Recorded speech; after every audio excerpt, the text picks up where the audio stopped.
This is my Evo 9. First thing I guess I'll talk about is this little keychain got from Colin at Toxic Fab. Yeah, nice little titanium bomb. It's part of the manifold he made for me, version 3 manifold. It was a nice little freebie. Thanks to Colin for that. And yeah, usually I would remote start the car, but my remote start hasn't been working since I came back from my vacation, so I need to get that sorted out. First thing I'll show about the car is cold start, which I am quite proud of. Seeing as the car is completely self-tuned by myself on GSC S2 cams. So as you can see, she's cold right now. And clutch in.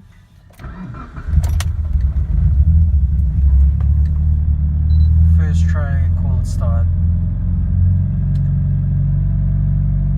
It'll go just about to 1500 immediately.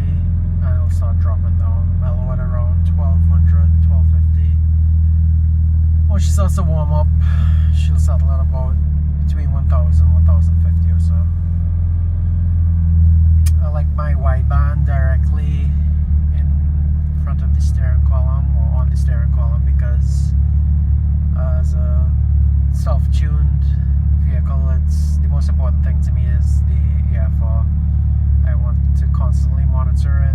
I want it always in view to make sure if anything happens, fuel pressure drops, EFRs go out of sync, I get extremely lean, that I'm immediately aware. I do have a fail-safe option that if EFR is out of range, the Teframod will cut to wastegate spring pressure, which is a bit high on my car because of the TurboSmart actuator, but everything helps, so I'll at least cut it to I believe it's 21 psi. One of the other nice features I like about the car is it's kind of dark, so let me see if I put the light on. I use my ashtray as my ethanol analyzer gauge, which is kind of neat. Keep it tucked away, keep it clean, out of view. It's a bit scruffy around the edges because of the previous owner, but not as clean as other Evos, but certainly since I've gotten it, I've tried to keep it as clean as possible. So yeah, as you can see, the idles, she's starting to warm up a bit. Idle's pretty nice and mellow, very stable at about 1100 RPM, probably about 1050. And the EFRs are pretty nice, even though it's warming up still. So, only other things on the interior are my gauges. Right now I just have, I could say I'm kind of a racer because I tend to, the car really hits about 32 psi and this boost gauge only goes up to about 28, give or take. And so I pretty much always max out the boost gauge if I'm going full throttle. But I like that. To me it's fun to see it just maxed out batshit crazy. Besides boost, exhaust gas temperature, which is always good to keep an eye on, especially when running E85 and you're tuning the car. You want to make sure that you're not exceeding MBT and keeping those EGTs nice and stable. For my EGTs, I usually never cross, I would say, 1400.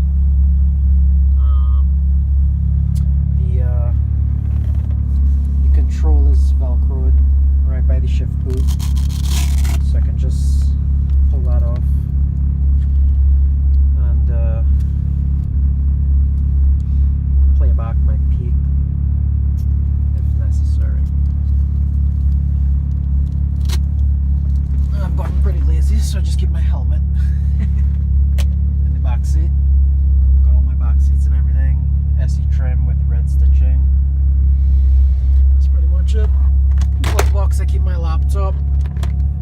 fits nicely in there, so I can reflash, I can data log, do whatever I need to.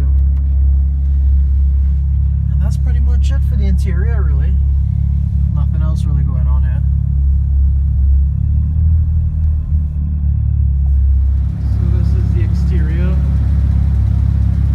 Which is pretty clean right now. Haven't really been driving up for the winter. Got my little Rice-A-Roni stickers. Toxic Fab. This one is for Autocross. Tommy, and that is Racing Green. We do all the mechanical work on the car. The wheels are NKN TO3s, 18 by 9.5. Kind of gay, got a little stretch on there.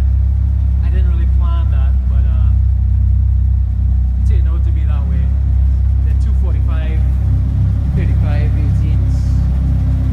So I'm probably going to go at least 255 next time when this rubber's done. They do have quite a bit of tread still left, so that should be a while.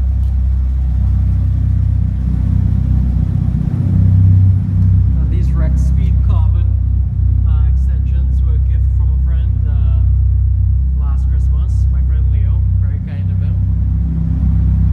And these taillights are actually Evo 8 taillights that were they're wrapped on the inside, so that you can see a replica Evo 7 taillights. They do look a little different from the regular Evo 7 taillights, but at the point in time I just bought the car, so I really wasn't willing to fork out $500 on authentic JDM 7 taillights. That's the Tommy exhaust, and very similarly to all the Anthony, I painted the diffuser parts of the JDM 9 bumper black with a clear coat. Just find it gives it that little bit nicer of a pop, keeps it looking kind of aggressive. And my friend Anthony, another friend of mine named Anthony, who helps me a lot with the car, the mechanical stuff, because I suck pulling wrenches, helped me debadge the car. Just kept it simple, left the SE badge. So I'm pretty proud of the car being an SE. And put on my little Rice of Flex Fuel badge, because I'm also quite proud that the car is a true E85 car. And even though it's not true Flex Fuel, it does really allow me to, remap the injector skilling pretty quickly and get it to whatever balance of ethanol to gasoline that I need. The car's sitting on Öhlins, well, Muellerized Öhlins road and track. Very secret spring rates.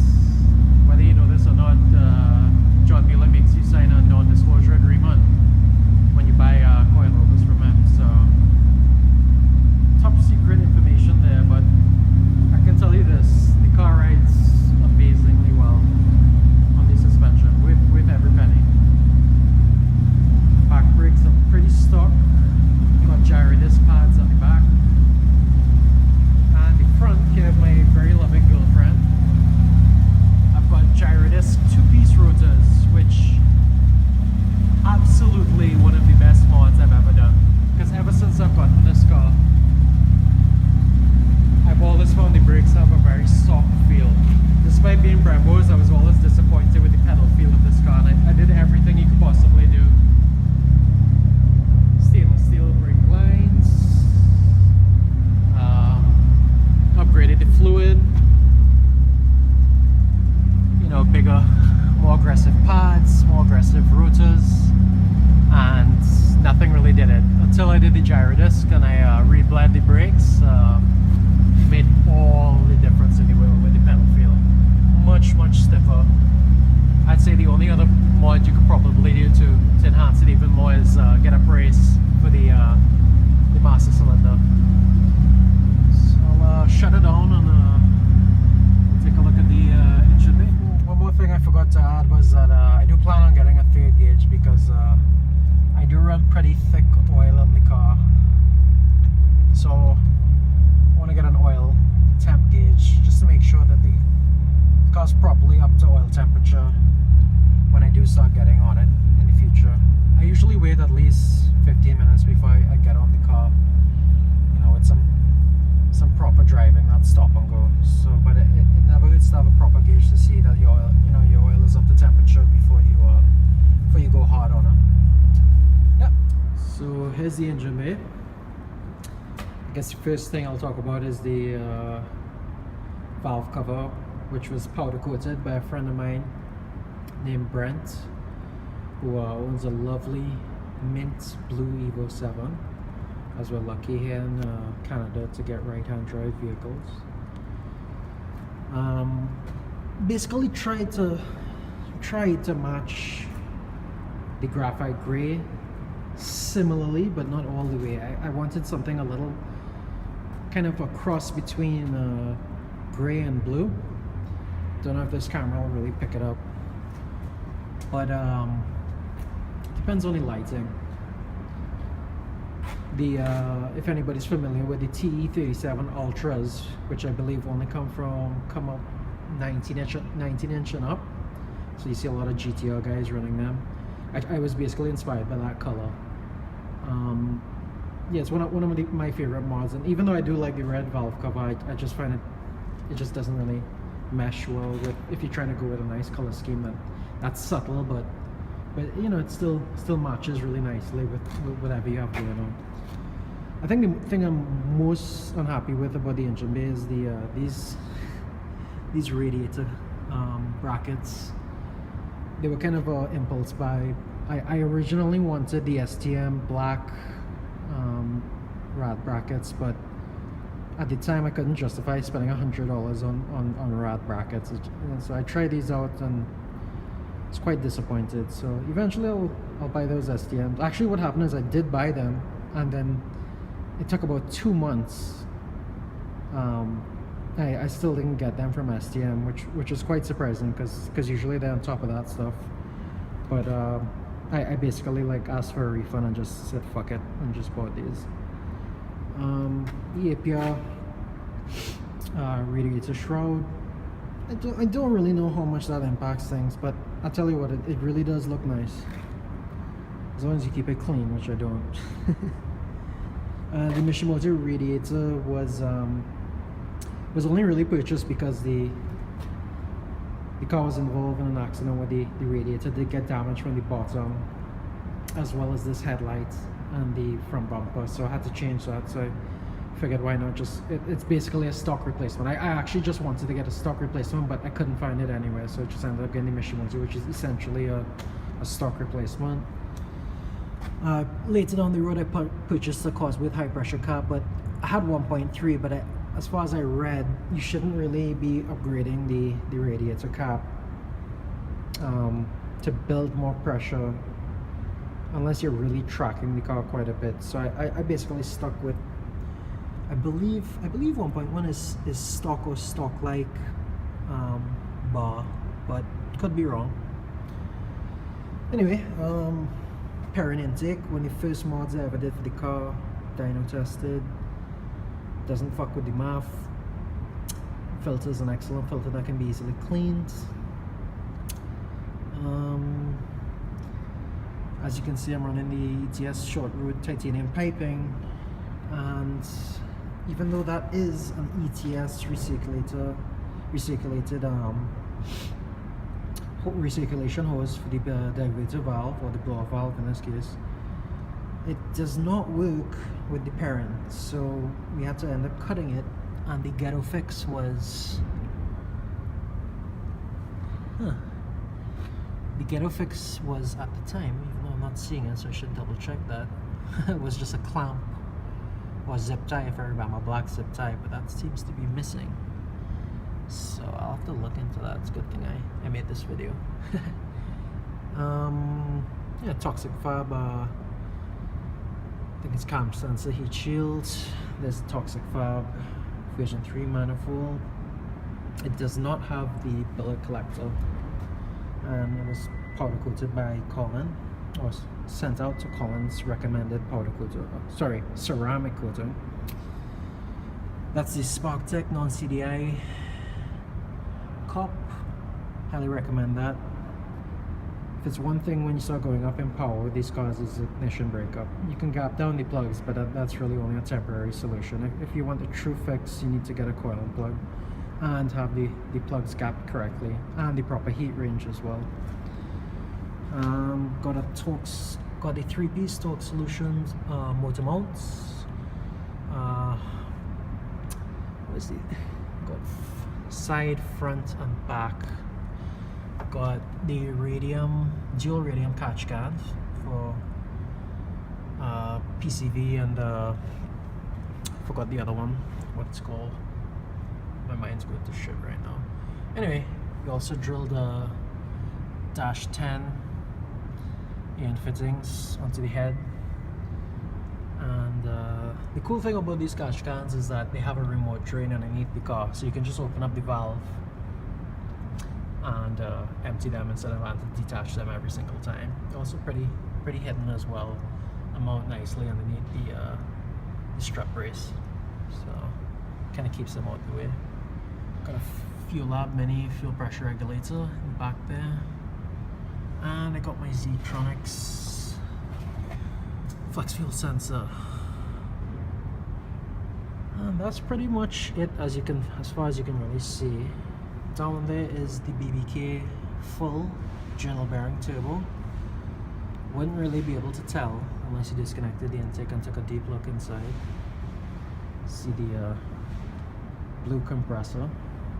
And yeah, those are the top of the O-lens. I like gold. And mini battery. The ETS mini battery came originally a few years back and stuff, and those things run out quickly. One thing I recommend with these mini batteries is if you're not going to be driving the car every day, disconnect the battery for sure. They will die. I don't know if there's a parasitic drain issue on the Evo, or, it might just be the fact that these batteries are obviously way smaller than what was intended to be run from an OEM standpoint. But yeah, definitely disconnect the battery. I always make a habit of doing that if I know I'm not going to be driving the car for at least a week.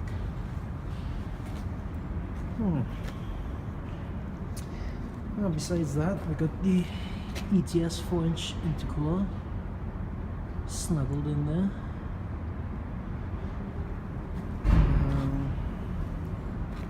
I don't know what else really. I mean, the full exhaust, turbo back exhaust. We got the MA Performance. Pretty hard to see because it's too dark, but there's an MA Performance 3-inch downpipe recirculated. Got that ceramic coated as well. They do tend to rust. I did notice that over a 1-year period. It started to build up some rust, and they tend to back out these bolts that come from MA Performance. So I recommend getting some lock nut washers to help keep it in there. Alright, so a few other things I just remembered. Got a radium fuel rail back there, which has a nice fuel pressure gauge mounted on it, so you can keep an eye on fuel pressure.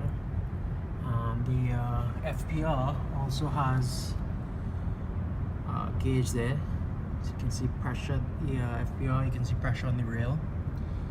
I got those mil-spec throttle body seals, which I highly recommend, because I can pretty much guarantee you, if you have an Evo 8 or Evo 9, that if you don't have those, you pretty much have a boost leak at your throttle body. So it's one thing about these cars is that they're very prone to boost leaks. So make sure you have good clamps, make sure you've sorted all your seals, just keep everything nice and tidy and tight. What else? It's obligatory Omni 4-bar map sensor if you're doing ECU control boost, and hidden underneath there somewhere is the Perrin 3-port EBC. It's probably underneath the intake, so it's kind of useless to try and find that. I think that's pretty much it. The exhaust has so from the MA Performance 3-inch downpipe recirculated. has an STM resonated test pipe. Ugh. And that goes into the Tommy 3-inch catback, which I love the tone. One of my favorite mods on the car. And the reasoning for the license plate, if anyone cares to know, is I pretty much love this car like it's my wife. If it's one thing, I will never part ways with this car. I love it so much. I certainly need to drive her more. We bought my girlfriend a 2017 Golf R, and that car is so comfortable. You just want to be it every day. But the love lost for the Agua. So that's it pretty much. Hope you enjoyed my little video on wifey. Got to know her a little better.